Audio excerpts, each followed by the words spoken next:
How do we accept the past? How do we accept the story that's brought us to this point in our journey? How do we accept this present moment where we actually find ourselves as a part of our healing journey? And then finally, how do we accept the person who's on the path? We're going to be talking about those three things today. And at the end, I'll be talking a little bit about what I think is one of the biggest barriers to acceptance.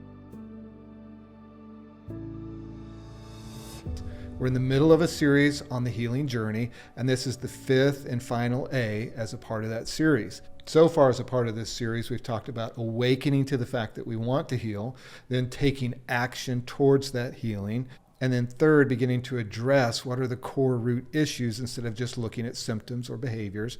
And then number four, we talked about assessing how are we doing, how are we growing, and doing that without judgment. And so today is the final A about acceptance. How do we accept the past, the present, and the person as a part of the healing journey? And before we get into the rest of this episode, if you haven't had a chance yet, hit that subscribe button. Also, share it with somebody else because you never know the impact that it could have in their life. So let's talk about acceptance, and let's start first by talking about what acceptance is not. Acceptance is not about having to agree with what happened. It is not about having to approve of what happened or having to like what happened. We can feel really crappy about what happened and say that it sucks and still find a place of acceptance. It's not about stuffing emotions or spiritually bypassing.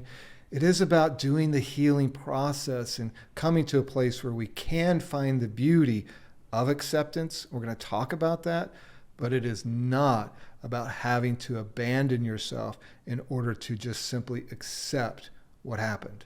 So what is acceptance? Well, I don't think there's a single definition or a single answer, but this definition's helped serve me.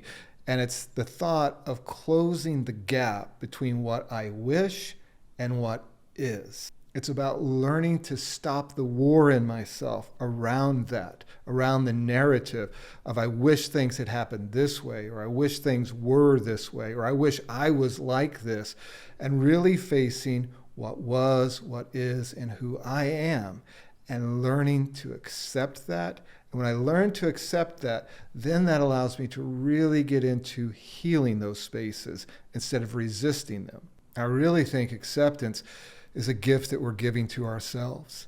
It's not about giving a gift to the past or what happened. It's not about a gift that we give to somebody else and those who hurt us. It's a gift that we give to ourselves to stop that war and allow those parts of us to open up to healing.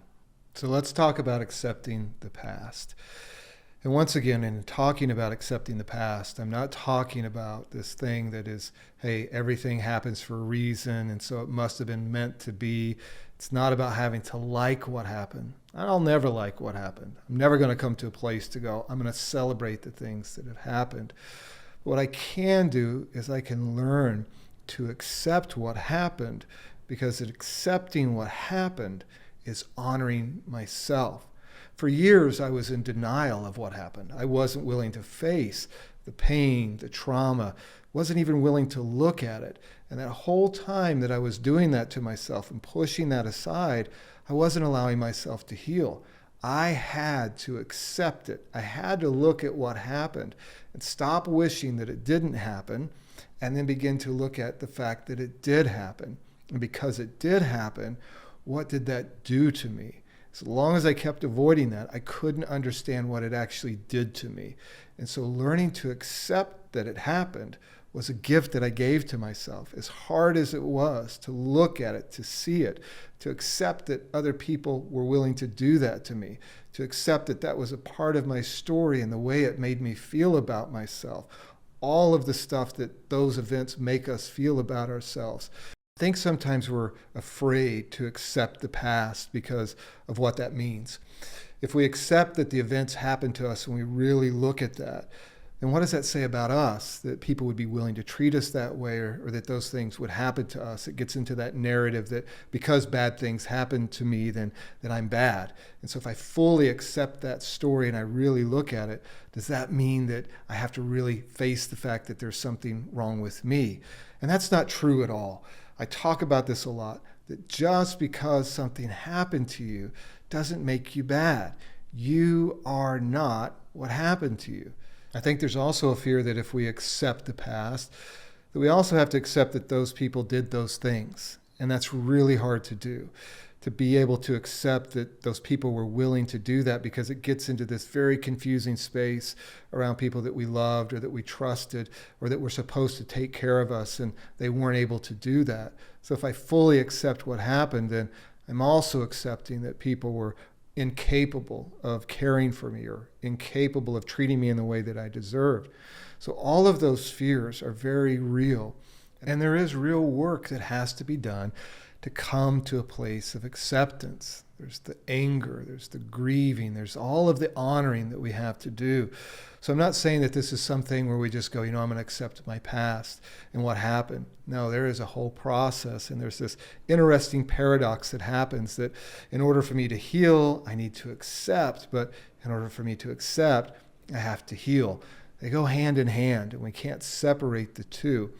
But the honoring of yourself and giving yourself the gift to be able to see that what happened to you was significant, and accepting those events and really looking at them and be able to say that what happened is what happened. I wish it would have happened some other way. I really do. But what happened, happened. I'm no longer going to resist that, but I'm going to give myself the gift of looking at it so that I can heal it. So let's talk about accepting the present moment, where we are right now in our journey. We talked a lot about this in the last episode about assessing and looking at where we are. And so how do we accept where we are and yet still stay motivated to grow? Because I think sometimes we get confused with the fact that, if I accept where I'm at, does that mean I'm kind of surrendering and just go, I accept where I'm at and I'm not going to grow? No, accepting is not about just surrendering. Accepting is looking at the reality of what is versus what we wish it was, and beginning to give ourselves, once again, the gift of seeing, where am I at, and taking an honest assessment of that. Because I really think that it's acceptance that actually is the catalyst for us to change and to grow. Because if I can really look at where I'm at and accept it, then I can begin to address it. Because as long as I'm denying it, for example, me with my addiction of my alcoholism, I was denying how bad it was. I've talked about this, right? That I was denying how bad that situation was, and I was denying the pain that I had, and I was drowning it. So as long as we're drowning it, we're denying it, we're avoiding it, we're never going to heal. We're never going to move forward. So being able to look honestly, where are we right now? What is the pain that we're experiencing? Where are we at? And what's the pain that we're causing other people? Or what's the pain that people are causing us? And to look at that and accept the fact that that's what is happening allows us to go, now I can begin to address it. This is where I'm at. This is where things are. So how do I accept that and now start to work on it? And so I think another part of the acceptance of the present moment is being okay with where we are, accepting it. Not thinking that we should be somewhere else, that our life should be different than what it is right now. I mean, there's a lot of times that we wish that. Let's just get real, right? There's a lot of times where we wish that our life was not like it is in this moment. I love the work of Byron Katie, where she talks about loving what is and beginning to accept the fact that this is what it is. We are where we are in this moment. And how can I love that? How can I learn to love the present moment, to stop avoiding the present moment? A lot of our avoidance of the present moment is a distraction from our unhappiness about where we are. And when we can accept where we are, that also allows us to come into the present moment, because we don't need to avoid it, because we found acceptance around it. So there's a huge part of healing in just being able to say, you know what, I'm going to learn to love what is. And if you haven't picked up Byron Katie's book, Loving What Is, there's a link to that book in this episode. Do yourself a favor and get that book, because it takes you through this entire process and really helping close that gap between what we think things should be and really looking at things as they are And finally, let's talk about accepting ourselves, or accepting the person who's on that journey and where you are at. I think this is the key to all of it, this acceptance of ourselves, that our acceptance of the past, our acceptance of the present is absolutely tied to our acceptance of ourselves. I love what Carl Rogers says about this. He's the founder of the client-centered approach to psychology. He says, the paradox is that when I accept myself just as I am, then I can change. And this is where beautiful healing can happen, because it's about loving yourself as you are, not as you think you should be.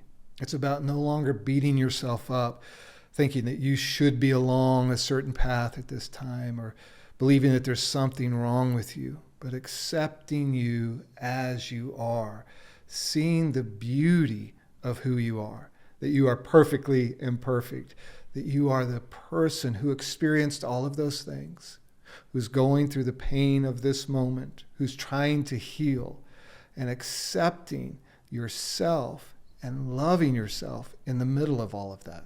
And once again, let me be clear.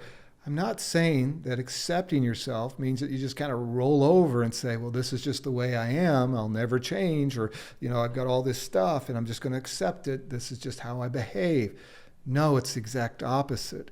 It's about accepting yourself so much and loving yourself so much that you free yourself to step into the life that you're worthy of, the life that you really want. Because I think the reality is, we struggle to accept the present moment. We struggle to accept the past because we struggle to accept ourselves. And when we learn to accept ourselves, and we no longer see ourselves as broken because of what happened, and we no longer see ourselves as somebody that we need to avoid, and so we're constantly trying to escape the present moment, and we begin to embrace ourselves and love ourselves, then all of the other acceptance begins to flow more naturally.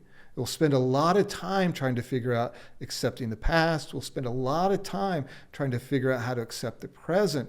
But all of it's based off of, am I willing to accept myself, how I see myself, how I love myself? Can I give myself my own acceptance? And this is what I talked about in the beginning of this episode. The biggest barrier to acceptance is self-acceptance. So how do I give myself that acceptance? It's one, realizing that everything that I'm doing in life to try to get other people to accept me, to get people to like me, to get the past to be reconciled, to get the present to be reconciled, is about giving myself my own acceptance. Because in all of that, what I'm trying to get to is at a place of saying, am I acceptable? And I'm trying to get all of these other things to validate to me that I'm acceptable, that I'm lovable. And if all these things can give that to me, then finally I'll be able to accept myself, because that's what I really want. I want to be able to have peace with myself, and I want to be able to accept myself. And the keys for me in accepting myself was, number one, realizing that's what I was looking for. When I was trying to get other people to accept me, or I was trying to work through the stories of what shouldn't have happened to me or what shouldn't be going on right now, I was actually trying to get to a place of understanding that I was lovable and I was acceptable. That's what I was after. So I had to realize that, because then I could focus in on what the real issue was the fact that I didn't accept myself. And here was the key thing for me that began to change and begin to open up my willingness to accept myself. It was changing the way that I talked to myself.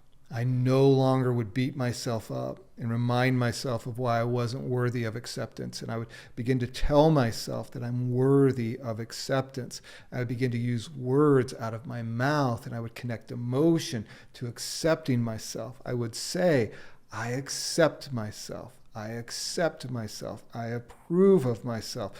And I would say it enough to where I would begin to feel it. Because realizing that that's what I was wanting, realizing that that's what I was needing, and then beginning to give that to myself by changing the way that I talk to myself.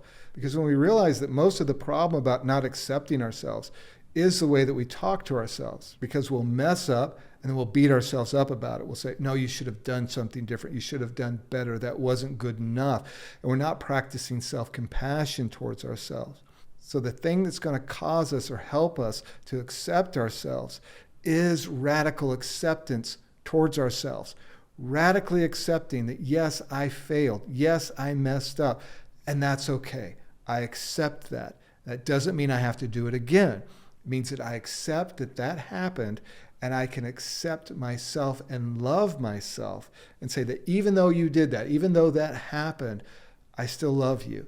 And even though you blew it in your mind and you previously would have beat yourself up so much for that, in this moment, I'm going to accept that that happened. And I'm also going to accept that you're still a good person. I'm also going to accept that you're still worthy of love. And even though you're struggling, and even though you're having battles, and even though you're trying to figure out how to get all this done and you can't seem to do it, I'm still going to accept you. I'm still going to love you, because I'm going to choose to believe that I'm acceptable. I'm not broken. I'm not fundamentally flawed. And so that self-acceptance is the biggest barrier to accepting the present moment and accepting the past, because once you're able to accept yourself, you'll know then at that point that even though the past happened and it was painful, it doesn't define who you are in this moment. And that even though things are hurting and painful right now in this present moment, and you wish you weren't in this circumstance, it doesn't change the fact that you are acceptable and that you are lovable. So you can learn to accept yourself. I know, because I did it. Listen, I'm a guy who went through just a lot of pain, who figured out how to heal his own life. And one of the key parts of that was radical self-acceptance. And that felt really scary at first, because it felt like I was going to give myself a pass. But that's not what it is. It's accepting who I am, what I need, and where I am. It's loving myself for who I am, not who I wish I was or what I think I should be. And I started to remove the word should out of my vocabulary, because should has all the shame that goes with it. I should be this way, or I should be that way, or I should be further along, or I shouldn't be like this. Even saying that has all that heaviness and that weight to it. And then changing that with I could become this type of person, or I could choose to change that. And that brought a whole different energy into my life. So give yourself what you give to other people. Give yourself that gift. I mean, think about how beautiful it is when you're willing to accept somebody as they are. When somebody receives the gift of acceptance, that's a beautiful thing. So being able to give that to yourself and say, I accept myself right where I am. I accept the fact that I have these things that I want to heal, that I need to work on. I accept the fact that I have struggles, and that is okay, and it doesn't make me a bad person. It doesn't mean there's something wrong with me. It doesn't mean that everybody else is good and doing well, and I'm the only one who's broken and can't figure it out. Self-acceptance is one of the greatest gifts that you can give yourself, because when you accept yourself, just like when you accept other people, a big part of you begins to open up to you. And that part of you begins to heal simply by being accepted. So give yourself the gift of accepting yourself. Realize that's what you want. Start changing the way that you talk to yourself. Get rid of the word should, that you should be doing this or you should be doing that. Suspend that judgment. And then those parts of you that are locked down, that are closed, that feel so judged, will begin to open up. And you'll begin to see the beauty of who you are. And you'll begin to accept yourself. You'll begin to be more easily able to accept the present moment. And then you'll even be able to accept the journey that's brought you to this point, because you're no longer seeing yourself as somebody broken or flawed, but you're seeing the beautiful person that you are. Also, if you do need resources to help you on your journey and learning to practice acceptance, you can find me at jerryhenderson.org. I offer coaching. You can also reach out to me on Instagram at Jerry A. Henderson. Well, thank you for joining this episode of the Permission to Love podcast. And remember, you are worthy of your own love.